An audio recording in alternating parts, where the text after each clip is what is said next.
artwork as a grown-up for years. More years. I actually went to, started art school in 1978. So, so that we're not here all night, I decided the best strategy was to focus on recent work. So this is just a little over 2 years ago, I did a solo exhibition of the General Slocum series, which was an immigrant story, actually, German immigrants that got pretty much forgotten because, hey, they were poor immigrants. And so while you had a better chance of surviving the Titanic than the General Slocum, even though it went down into the East River within sight of land, you know, it was one of those forgotten stories. But as you can see from the installation view, that I have to give a great shout out to Brian Kuttner, who traveled and photographed the exhibit, and just, you know, an amazing photographer. He has amazing photography from all kinds of artwork and architectural places. And he's on Facebook if you want to check out his work. But, you know, this is, you know, your standard kind of, you know, oil paintings on a wall kind of situation. Oh, okay.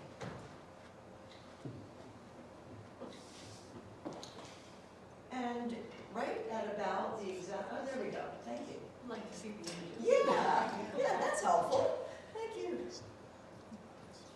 So this show traveled actually to the gallery at St. John's here in Easton, minus one painting that actually sold, much to my great astonishment.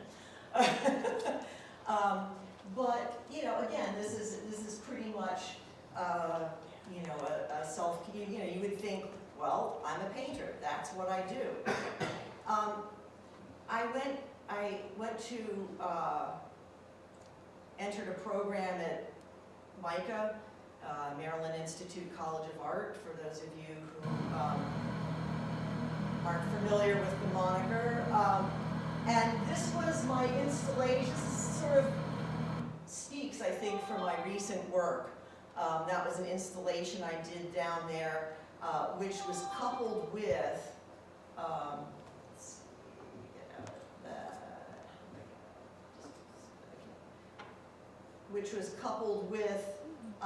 on one wall there was what I, you know, call the clothesline, and on the other wall, so you can sort of almost see both of these. Oh, you sort of can.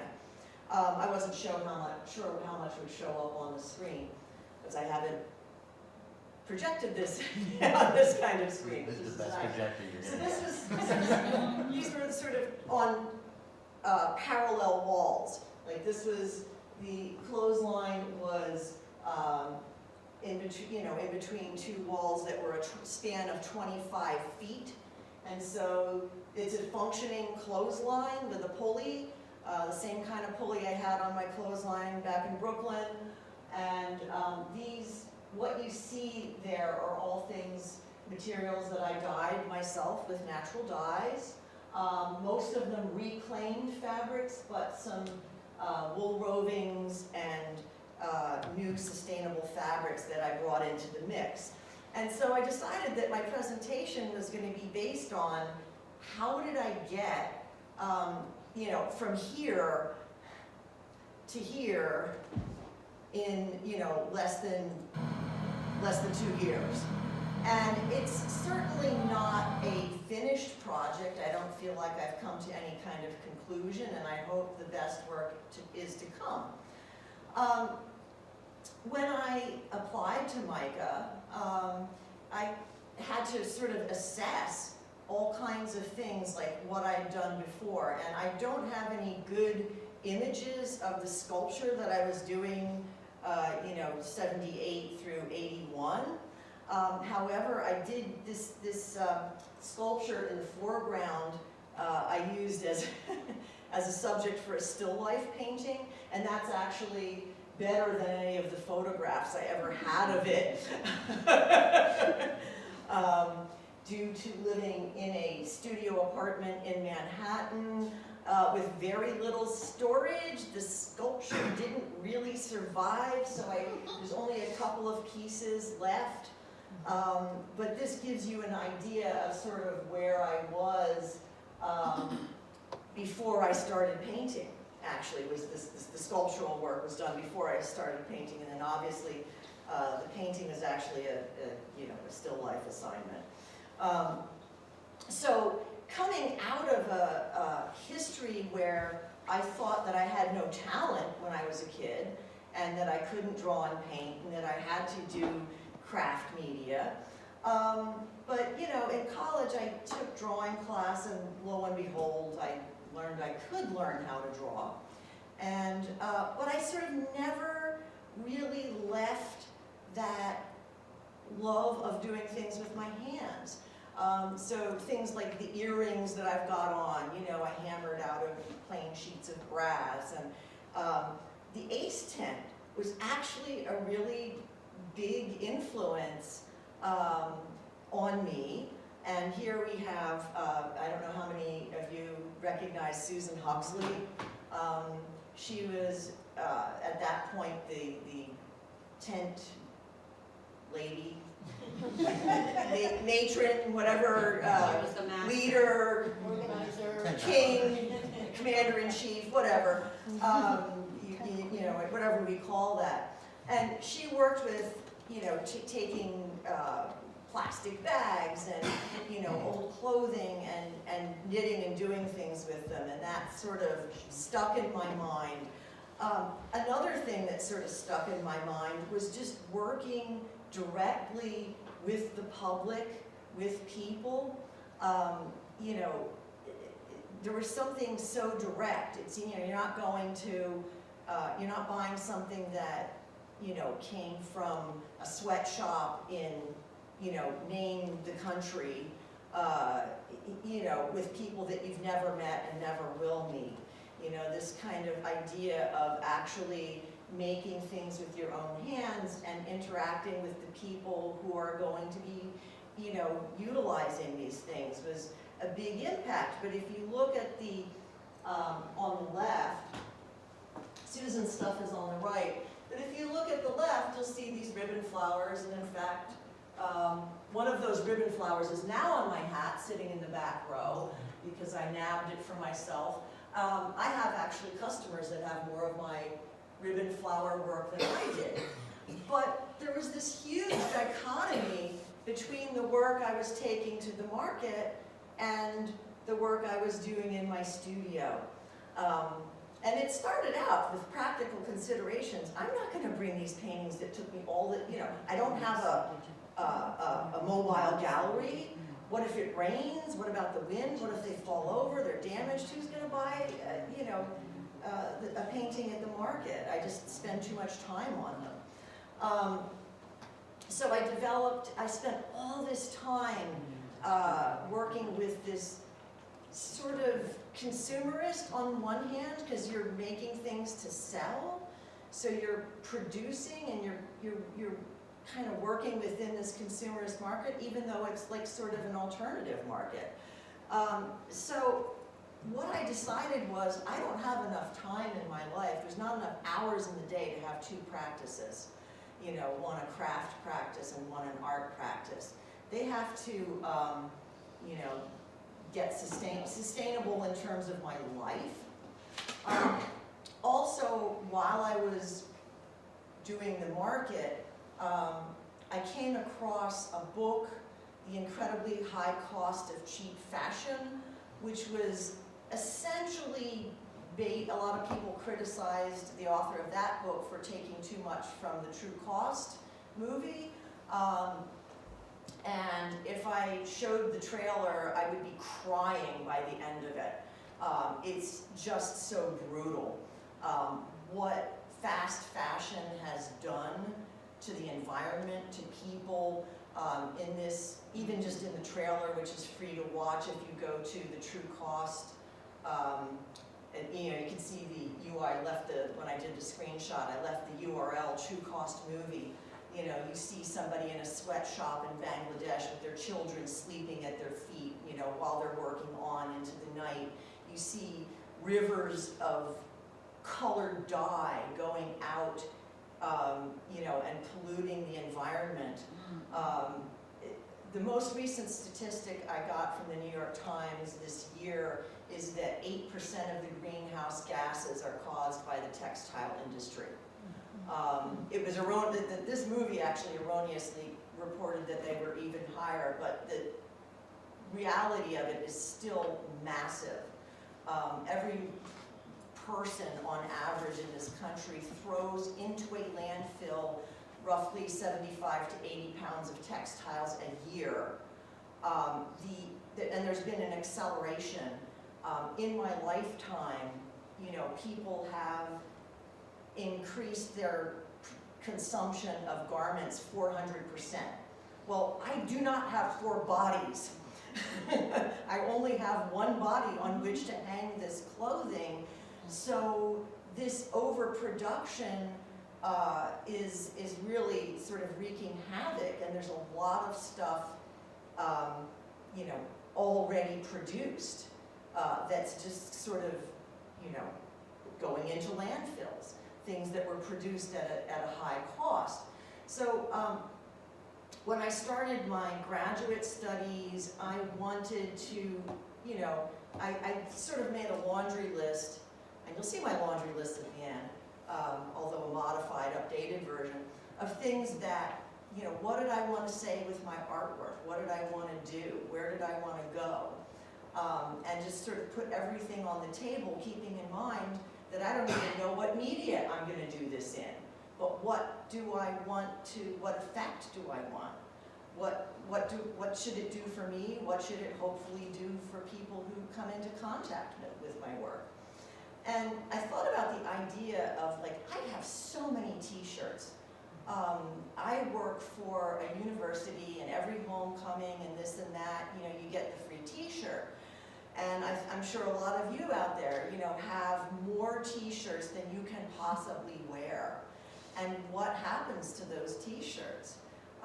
You know, you can only use so many paint rags, you know, you can only use, you know, there's just the proliferation. I found that I had stuff in the attic, in drawers, in boxes, you know, my thing was overflowing, so I decided, okay, I'm not buying any clothing starters. If I need something, I'll make it. And let's see what I can do with that crap that's just sort of existing already.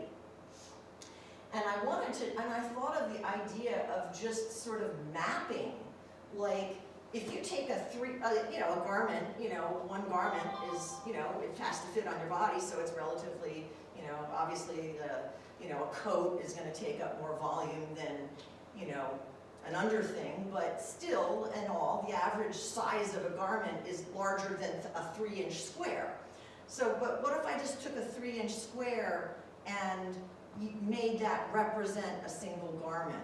And I started taking garments that, for example, had like a worn-out collar, and, you know, a hole in it, an ink stain, you know, the kinds of things that mean you can't wear it to work, but there's still serviceable fabric. And I started working with what can I do with that fabric. And so my first summer down at MICA, I started working on kind of a 2-pronged approach. Part of the painting was to try and sort of document this sort of before and after transformation that I hoped would happen. What I got as far as my first sheet, and this is actually literally an old sheet. And I took a section, dipped it in rabbit skin glue, which is an old masters, how the old masters would keep the oil from rotting the linen or the, you know, fabric that they used to stretch canvases. So it's kind of a wink, wink, nod, nod to the old masters to use rabbit skin glue on my sheet, which was literally a sheet. I sectioned it off into, you know, 3-inch squares. And by the time I completed this first sheet, I realized I didn't want to be spending that much time doing that. I ended up kind of moving on. this is actually, you can see in this, I made a pattern.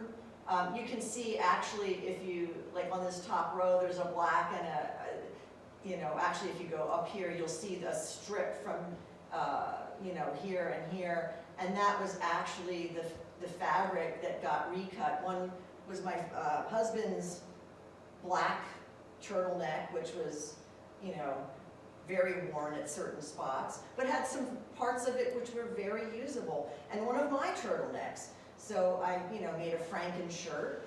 I started realizing, hey, I had found down at Micah they have a swap shop where you can just, anything you're not going to use.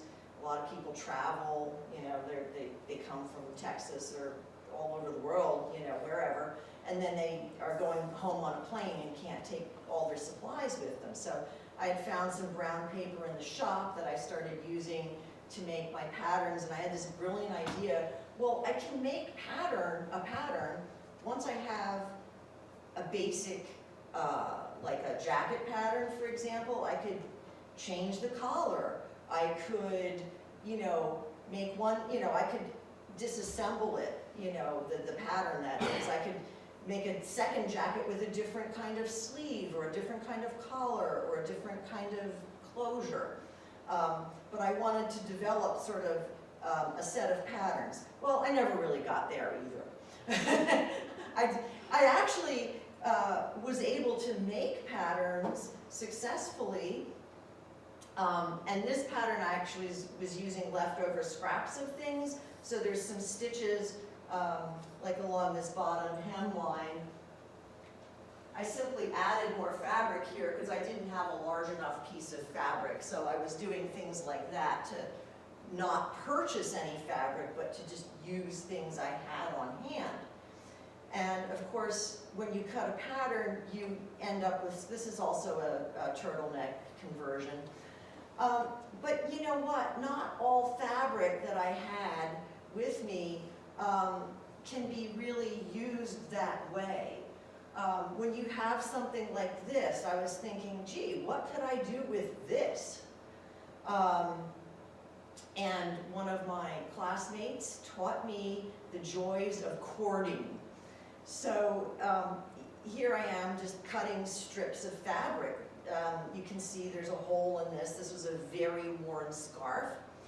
But if you get a hole, you can actually, or if you just come to the end of the piece of fabric, you can take two pieces, two strips, whether it's a hole or just the end, overlap them a little bit. And then when you run it through a sewing machine on the zigzag, you just twist the fabric.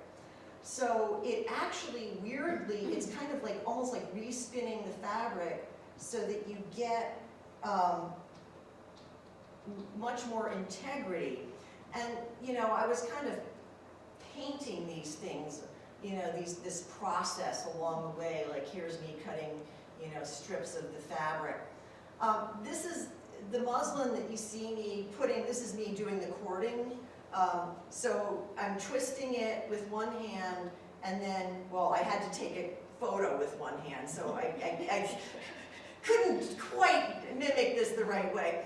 Ordinarily, I would have one hand behind the fabric, and then the one in front would be twisting, and then one behind is pulling it out. So these, this was strips of cloth that was left over from that pattern that you saw earlier. So the interesting thing is I haven't really, along with not buying, I was not throwing things away. And I was transforming things. And here's the sewing machine I was working at. Well, enter my collaborator, co-conspirator, Marla Kittler. She dragged me to a natural dyeing workshop, even though I felt like I was dying almost literally. I didn't know it at the time, but my back was breaking. I actually broke 3 vertebrae. But literally after this dyeing workshop, they just went. And all I did was sit. I mean, I didn't even sort of do anything. This is that was my very first dye pot. it's goldenrod, and you see it in the fields all over here. It literally grows like a weed. So, you know, and like when you have power lines or any kind of vacant lot, you see this grow up. And it just happens to be chemically very stable as a natural dye, similar to weld in terms of the chemical that dyes it. So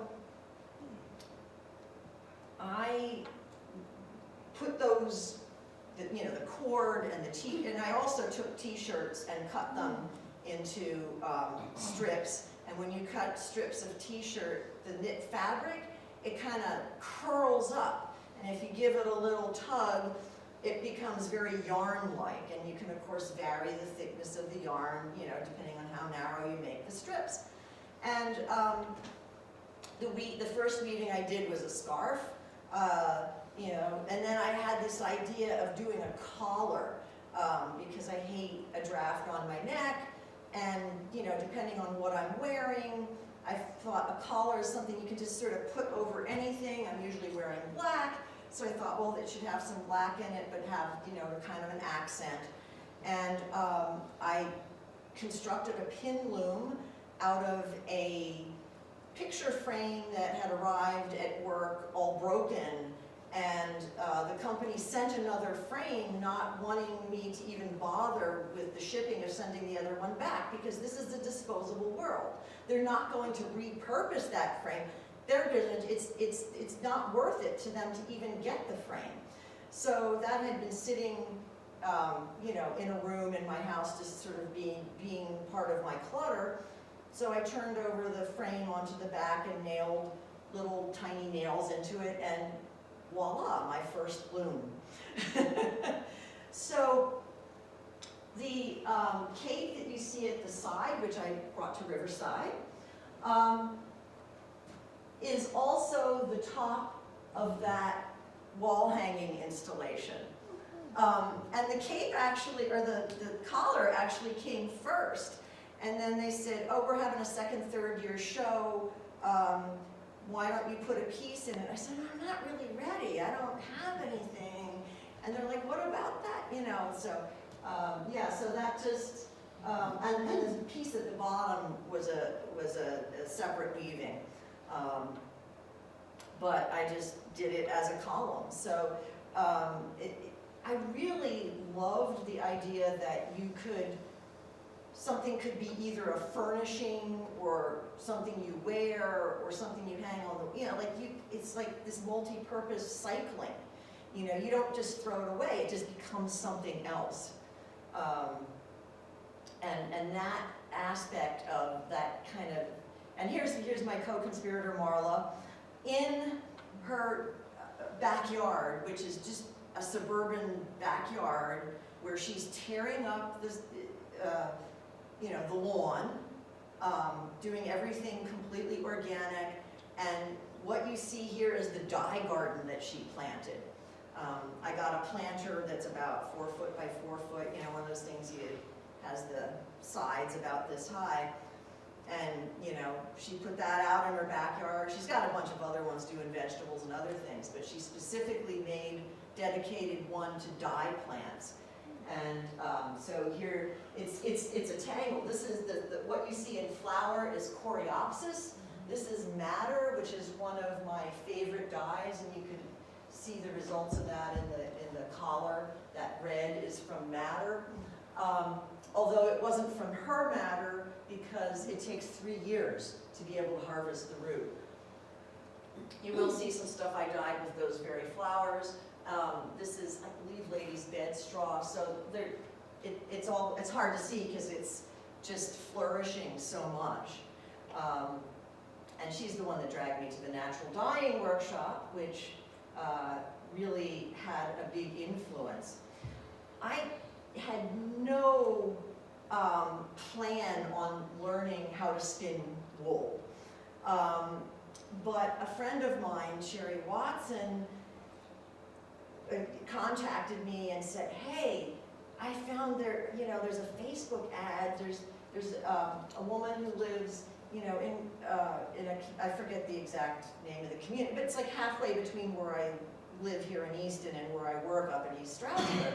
She said she's got, sheep, and she wants to get rid of some rovings. And I thought, oh, that's, she was selling a big ball of rovings, for a fairly reasonable price.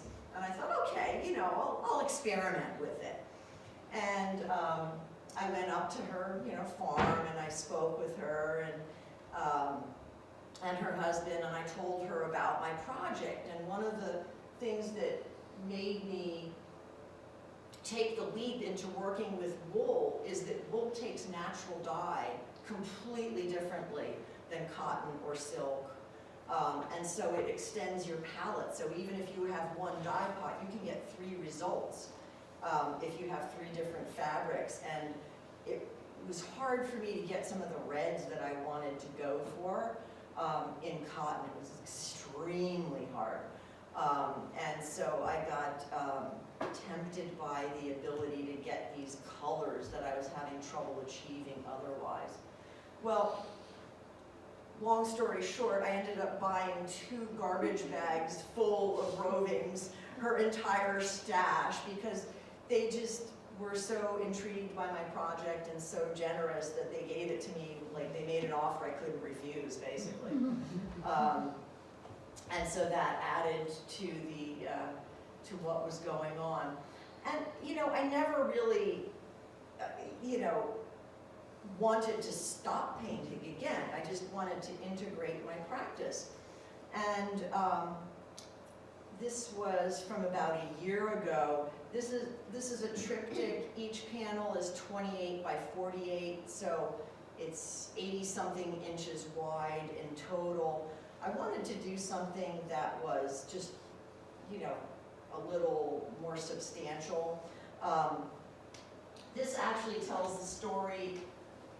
This Margaret is actually my great-great-aunt Margaret, whose grandmother made a quilt for her that still exists, that I remember being on my parents' bed growing up. It got so worn out that my stepmother, my mom passed away, my stepmother actually took the remnants of that quilt that were still, she took the usable fabric, didn't throw it away, but made 3 teddy bears out of the quilts. And I thought, this is just so connected to what I'm doing. It's like right under my own nose, in my own family, I just wanted to paint it, sort of paint the story. And embroider the story, literally. So there's, some of it is typed. There's actually a scan of what my great-great-aunt Margaret wrote about the history of the quilt that's in there. And if it's large enough that if you walk up to it, I hung it deliberately at a level that you could read if you wanted to, or you could just see it as a formal element that, okay, yeah, there's a shape of that color or whatever. I wanted it to sort of work either as a narrative or just as, something you look at. And that's something I'd like to do. There's other, family history things too that I find history fascinating. And that's definitely on my laundry list. This on the left is, I put rusty stuff in a jar of vinegar on the left. If you remember the video of the goldenrod dye pot, this fabric, this was part of one of the old bed sheets, and it was originally dyed in the goldenrod, and then what I did was, it was dry, and you're not supposed to dye fabric when it's dry.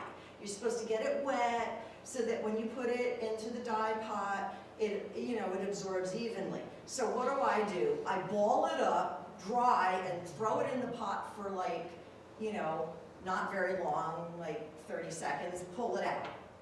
And that's how I got the pattern. So it's kind of like fake shibori. you know, very, very low tech, but I was really, you know, I really liked that fabric, and it just sort of sat around for quite a few months. The bed sheet is, you know, it was like a queen size sheet, and you know, the length of that is pretty significant.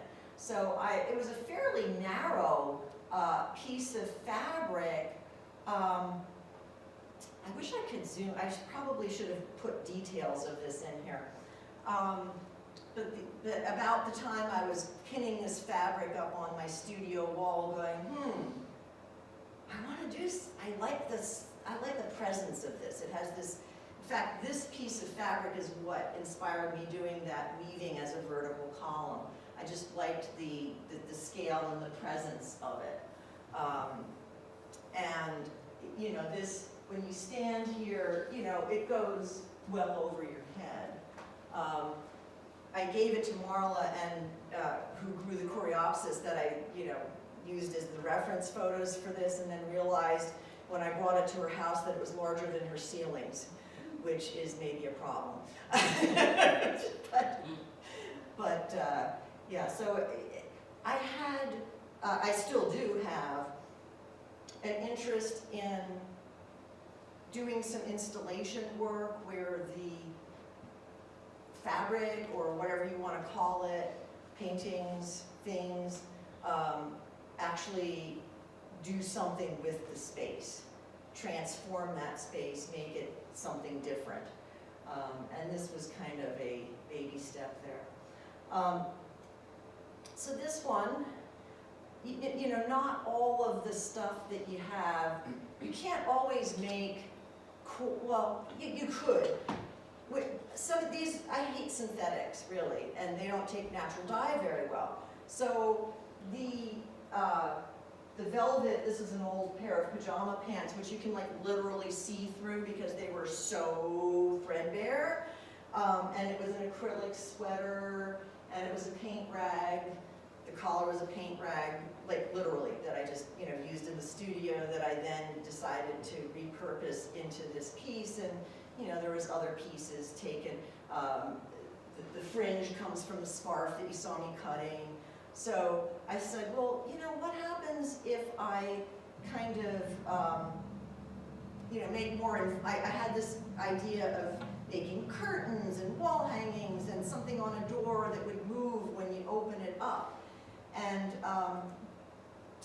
this piece, you know, has this kind of anthropomorphic look to it, and I'm still not, you know, I still haven't really pushed this idea of taking this unusable clothing and using it as a substrate for painting, and how that interacts with the paint, how it interacts with you, the room, and so on. I have kind of a large scale thing in my studio right now that's like an old skirt and part of a bedspread that I'm painting on. So that's kind of where the project seems to be going at the moment.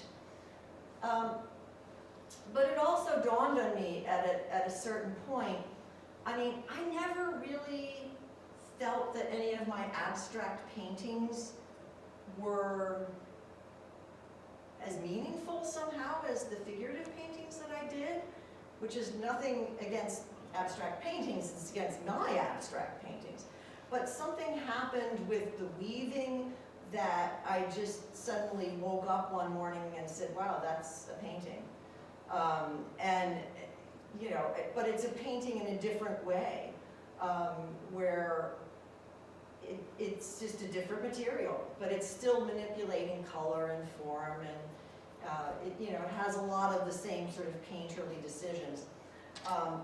I decided, after looking at a Sheila Hicks book where she had these teeny little weavings and then these enormous, like, you know, huge installation pieces, it dawned on me that that these little weavings could be extremely experimental, because you're not investing, you know, like they're like sketches, you know, you're not investing so much time and so much materials, but so in the little ones you can really push it.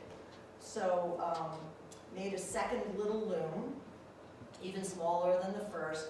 And these are, the next few pieces are what I call my modules. And they can be sewn together, they can be hung from other things, they can, the same as, you know, I could have a collar be a wall hanging. These things, I have a bunch of ideas that haven't been realized. But, you know, I have a lot of ideas. This is a front and a back of the same piece. I deliberately, I don't know if you noticed in the last one, I actually have like a shell hanging off of, I had made this actually as like a kind of pendant for a jewelry pendant for the market and never finished it. It was just sitting on a board of mine and it just finally found a home, found its home. It already had, I had already wired on those green beads that I thought worked well in this context.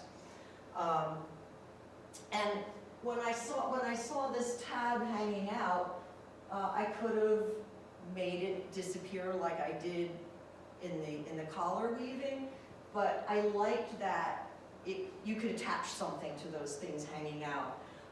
And so I've been, in these modules, I've been deliberately letting, I've actually secured these things so that they won't unravel, and you can actually hang, you know, bits of brass or beads or who knows what. I'll be hanging off of those, but you know, you can see that I'm doing a bit more.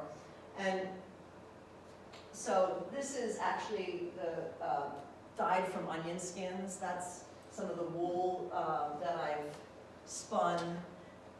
The only thing that I didn't dye, well actually I did dye it, I over dyed it.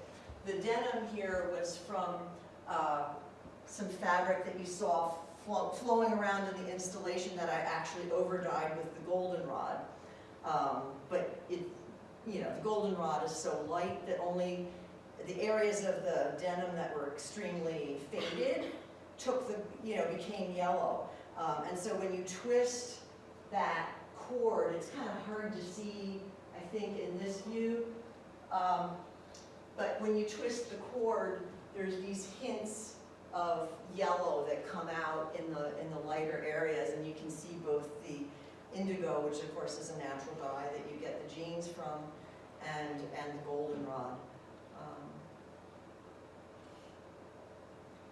You know, and just, you know, going for different, seeing how I can push the color. When I was painting, I got to a level of facility where I could pretty much make any color I wanted, whether it was to match something or just, you know, to serve a particular aesthetic function. It was kind of at my beck and call. I could make any interim color I wanted. And with the weaving, I just don't have as many colors. And so it's forced me to approach color and composition, and it's been a challenge and an interesting one. I debated on whether to show you, there was one that I did that was just so hideous that it's proof positive that, you know, it's not just like if you put natural colors together that they're always going to look nice. When I did this one, there's this hint of red t-shirt. This is, you know, like one of these homecoming shirts or whatever. So that red is a commercial red. I did not dye that, but I did reclaim it from an old t-shirt. And I kind of liked that as an accent. And then the next weaving I made after that was just horrible, so horrible that I will probably use it as a painting substrate, because things just keep cycling. They don't get thrown away. They just become something else. So yeah, so I'll be able to get this nice texture into one of my paintings, and, you know, maybe if it's partially covered with paint, it won't be as obnoxious. So, you know, the laundry list, my current laundry list, And I say that, with that in quotes because I did a clothesline installation. But, when I sort of searched, well, what am I trying to do with my art? Doing something in accordance with my values covers a lot of ground. It covers stewardship of the earth. It covers actually some of the things that will follow in the bullet points, but I thought that was a guiding principle for moving into this series. And definitely sustainable practice, not just for the environment, but for my own life. I work on my art every day, doggedly persisting, as I did when I was, doing paint. Sometimes now it's paint, sometimes it's weaving, sometimes it's dyeing, sometimes it's doing this. But there's maybe it's writing about my work or trying to, do some of the critical work that's involved in a project like this. But, I can only do so much. So things like coming up with ideas like the modules, that enable me to actually do something on that daily basis. And color is definitely one of my main interests. At first, when I started looking at what I wanted to do and what I really cared about, you would think that color would be in every artist's canon, but there are people that do all of their work in black and white, or that just color just isn't a big role in it. So color and those painterly concerns, and I put painterly in quotes because, like I said, I came to the realization that the weavings really were paintings. And histories, again, this is pretty broad. I'm interested in family history, but I'm interested also in the broader history, social, not just, this guy was president then or whatever, but kind of getting down into the nitty-gritty of, labor, how society organizes itself, and, all kinds of sort of ethical issues around history kind of fascinate me. Furnishing an environment, I think that if you walk into a room that's just cinder blocks painted white, you're going to feel very differently than if you walk into a room, that same room, that's been transformed by art. So I'm not an architect, but I'm making things that fit sort of within or outside of architecture. I think doing some installations outside would be a great, fun thing to do. Doing the clotheslines gave me this interesting way of, using cord and fabric, gave me an interesting way of covering lots of ground. That section I had was 25 feet wide, and that clothesline really dominated that. So, art can make you feel good. You can change, your environment, and I mean that in a very broad sense also. What you wear is part of your environment. What surrounds you, is your environment. So furnishing that environment, and of course, communication and community. My collaborators, the people that influenced me to get wool rovings or to go to a natural dye workshop.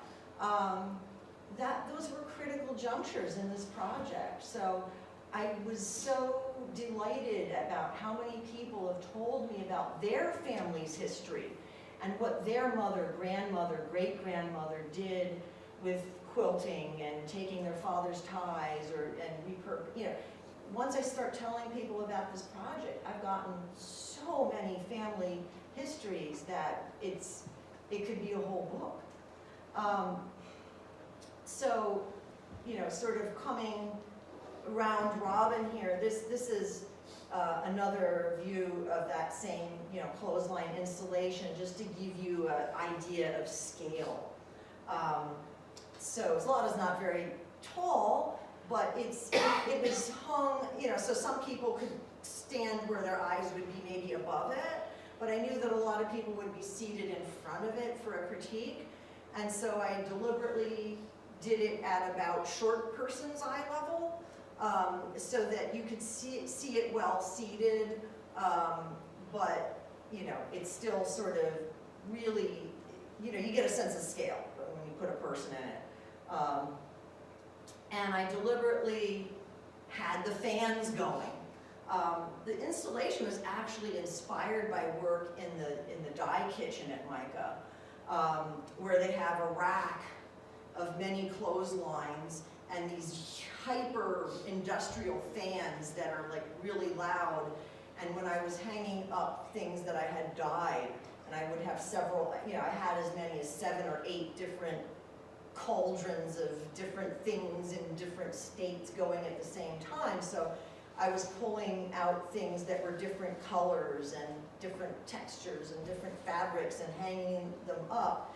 And I took a video of that, what it looked like in the dye kitchen, and I wanted to give, hopefully, the viewer a sense of the fun, that I saw in the dye kitchen, sort of transport that into another setting. So here you can see sort of the, the gallery lights and, just sort of the, the architectural space of an art school. So I was very well aware that it was in an art school, and that, the fans were actually, they were serving the purpose to sort of animate the piece. And then when I took it down, this is the end. Yes, you've made it through. Once these pieces, you can see actually the jeans here that I was describing, like how it's much more yellow here and then much more blue there. These materials, a lot of them have, they're some of the rovings are now woven.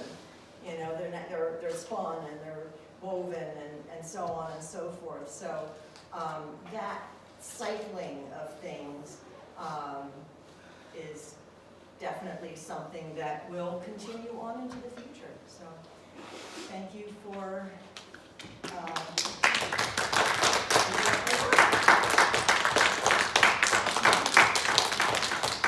Thank you very much for sharing your work with us. It's so beautiful. Does anyone have any specific questions for Cindy? Yes. The cording that you did, did you say you use like t-shirt material, cut it in strips and because it kind of curls? Right. So there's several different kinds of things here. The t-shirt yarn, there's some of that is different than the cording, because the cord is like a woven fabric. Okay. So if it's a woven fabric, like it's not stretchy, Right. then I would make cord out of it. So when I made these clotheslines for the installation, it was all recycled material. Like clothing that, and it was all naturally dyed, or the color that it was in, like it was either an old article of clothing that just happened to already be dyed, or it was something I naturally dyed. I think actually come to think of it, for the cord for this installation, I didn't use any of the cord that I hadn't naturally dyed. I actually made all of that cord out of recycled materials. So what did you use for the weavings? I used a combination. That you did the zigzagging stitch on? The zigzagging is is the cording. Okay. So the cording is basically the woven fabric, which I twist and then run through the zigzag. And again, I'm trying to use all natural materials, so I buy cotton thread so that you're not putting microplastics, when you wash it. So the items that I'm weaving and, you know, kind of reusing are all natural fabrics. The things that are not natural fabrics are the things I'm using as substrates for painting. So that, you know, again, you're not going to be washing a painting, so then you're not going to be getting and you're also not going to be putting it into a landfill, hopefully.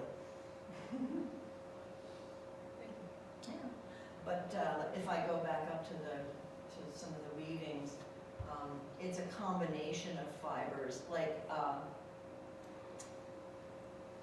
this is you can actually see the zigzags here. Sometimes I do colors that contrast, and sometimes I do colors that coordinate just to get another level of color things going on. So the cording tends to be stiffer than the t-shirt yarn. The sort of very kind of almost, it's more yellow than it appears on the scan, but the onion skin that's like not as bright, that's kind of in the middle there underneath the red, that's t-shirt yarn. And so you see how the softness of the yarn conforms more to the warp threads, so that, you know, using the, and I actually use them interchangeable. This particular one had all cord for the warp, and it had a combination for the weft. But yeah, I use them, and this one didn't have any wool, but this one, like you'll see up in the upper left-hand corner is, you know, the hand-spun wool, and also that kind of, so, you know, I'm using different fibers, which obviously give it, you know, different textures and different feels. Yeah. First of all, I really love your work, and the way you've spoken about it, it's just really interesting. I'm especially fascinated by the way you talk about the dichotomy between the craft and the women's work versus painting and fine art, and I've really, in my own life and balance between making art and working in the arts, kind of really relate to that. Yeah. And I love the way that you're finding these ways to combine it and have, but still kind of like, well, are there still parallel? And I'm just kind of curious, like, I really like how you just were like, I'm gonna also do paintings of the dye pod, and I'm gonna do paintings of the process, and they're just these stunning paintings that I just picture you like casually in the studio, be like, yeah, I'm gonna do this today too. So, and then the way that you're also like physically now combining painting on the fabric that you dyed, it's really amazing and inspiring to me. And I also just kind of I just want like an update and like be able to picture like what you're doing now. Like, how are you making sense of all of it? Are you still doing these process oil paintings? Like, what are you currently, you know, where are you at with all of it? Currently, I'm working on a bunch of modules, just both for the experimental aspect of them, and also to then later use in an installation. I have a Victorian chair in my attic that I bought for like, I don't know, $5, $10. How many years ago, Tagore? Like 10 years ago? About 10 years ago. It's been sewed for 10 years. This has been sitting in my attic, not getting reupholstered because I don't have the time. So my idea is to suspend it from the ceiling, and also some other things that I haven't gotten around to doing. Anything with like the piece of architectural molding that we brought with us from Brooklyn, how many years ago? You know, take stuff like that and then have the modules suspended from that to make a kind of a room, like a space that you would enter, and how would you feel in that space. And I have a couple of different things in mind about like what's on the back wall. Is there a back wall in the space? Is it a religious icon? Is it an abstract painting? You know, what is it? So I'm like kind of working with that idea of taking these modules and actually literally, you know, making space. Yeah. Shaping a space like a psychic landscape or something that, you know, you can walk within this thing and then, you know, hopefully feel something. So that's where I'm working, that's what I'm doing right now, and I'm gonna continue to both weave and paint and see where it takes me. There's certain things, and I deliberately wanted to show things like the painting log that I abandoned, because it's real. If I pretended that it was all tidy and all done and tied up with a neat little bow, then where would I go? When I got to the general slope and when I got to that sort of room full of paintings, I could paint more of those paintings. There are aspects of that disaster that I didn't paint and could be included. But I felt like there was a kind of a complete statement there. I don't feel like I've reached that complete statement here. I feel like this is really, and I may go for the rest of my life on this for all I know. In under 2 years, I'm gonna have to do a thesis, which I'll have to tidy things up a bit by then. But I'm really basically in the thick of it right now. Awesome. Thank you. Thank you. Did we already talk about Anders Zorn, that color palette? Yeah. Man, I see it so much in these weavings.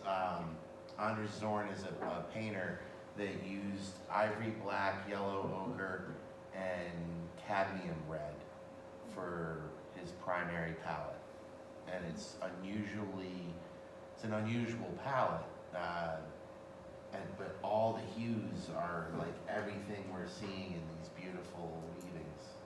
If you look at, this second part of the installation, I literally call palette.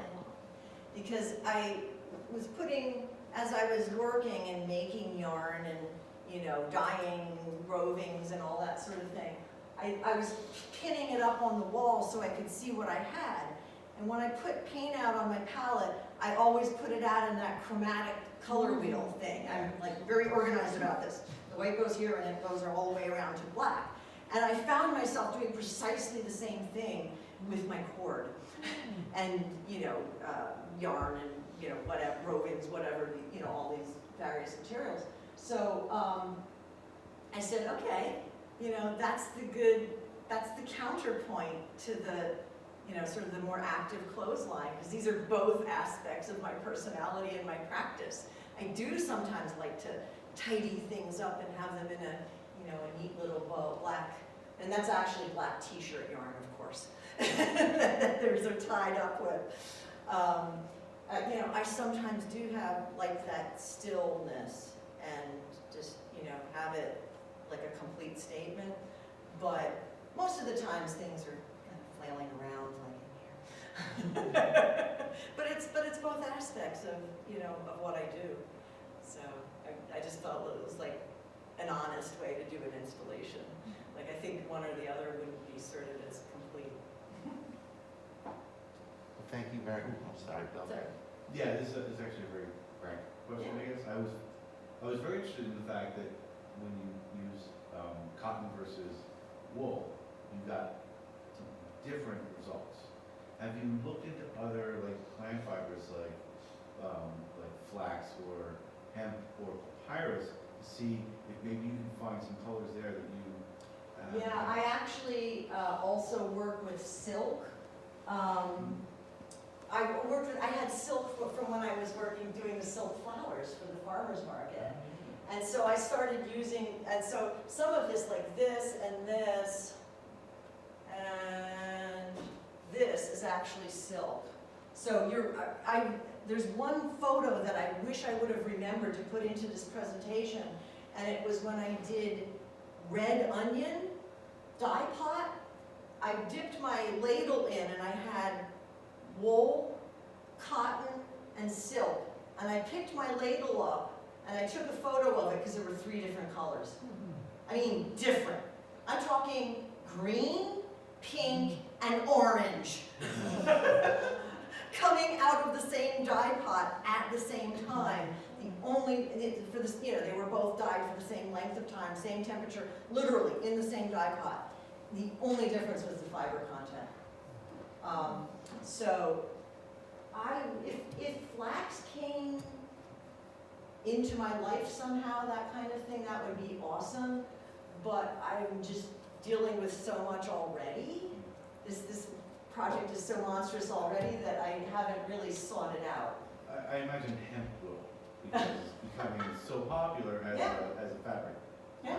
So, at some point, you're. Yeah, I mean, I almost feel like the same way that the, you know, like the wool came into my life. I knew that there was that potential there, but it became real when a local farmer, you know, was there with it, you know? Like, if somebody I know is, you know, growing flax and says, hey, you wanna experiment with this? You know, I'll do it in a minute.